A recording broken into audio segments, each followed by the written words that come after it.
Okay, my name is Ben Hall. This is my second journal entry for Theater 101. The first part I'm answering is about Aristotle's elements of drama. Those are plot, characters, thought, diction, music, and spectacle.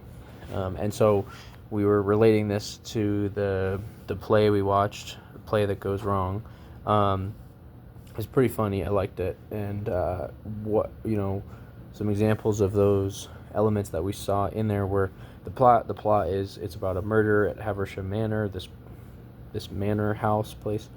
There's all these characters coming in and out of the play. There's people that live at the manor. There's the inspector. There's the dead guy in it as well. And it's the characters are really funny, and they all have these different quirks, and that's part I'll talk about in diction. Thought for we have thought. I didn't really understand thought that much, but I was looking for it. Diction. This is like the script and what the writing is all about. How the writing comes out on the stage.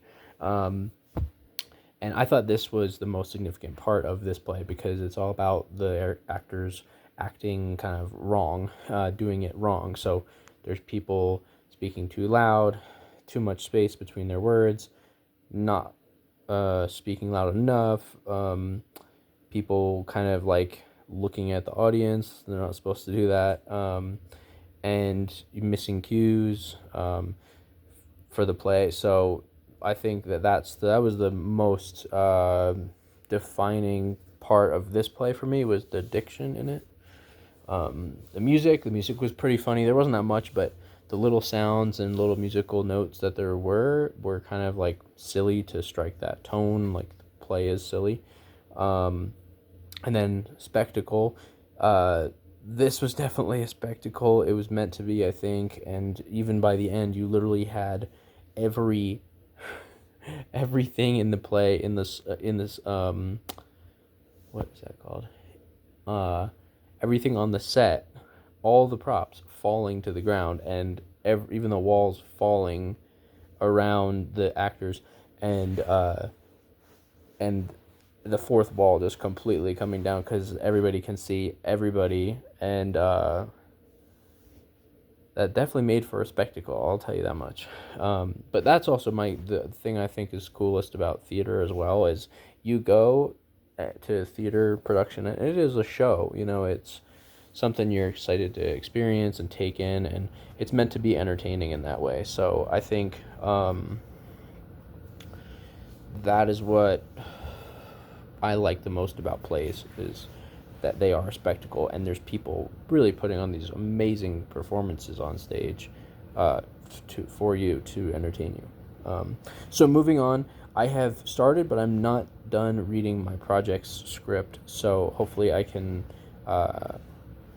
respond to that part of this assignment at a later date, and kind of give my thoughts on that. But moving on to Hamilton, have never seen the play. I kind of knew what it was about, but I've never seen the play before, and I'm honestly just kind of amazed how reading those first pages is like how Lin-Manuel Miranda can tell such a full story through rap. I was kind of amazed by that, and it kind of amazes me that playwrights can tell a story fully through lines that characters say.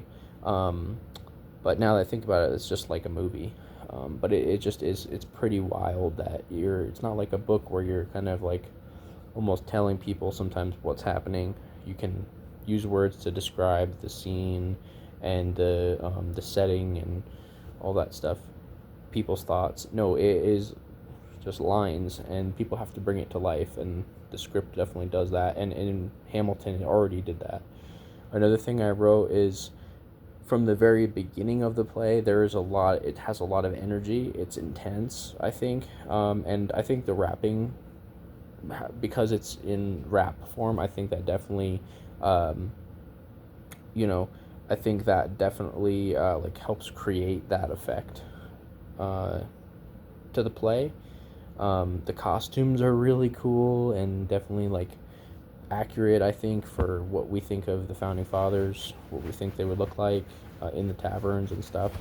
Um, and the part that stood out the most to me was the monologue, Hamilton's monologue, in chapter two, I guess it was, um, and just how everybody's kind of like staring up at him, looking at him. It's pretty like lifelike, I think, and realistic. Bars are kind of like that. Somebody stands up and says something. Everybody's eyes are on them. They're all glued to what they're saying. And in this case, this guy Hamilton's talking about something pretty important. He's talking about the country or the place that everybody lives, um, everybody around him, turning that into a united country and a country that can, yeah, actually be like respected and seen as its own entity. So that's kind of cool. And that was, I like that monologue, and the line that stood out to me was, "This is not a moment, this is a movement," and that's, intense, urgent. That kind of symbolizes this first part of Hamilton that we've read so far. It is energetic, it is passionate, and it is totally unique. So very cool.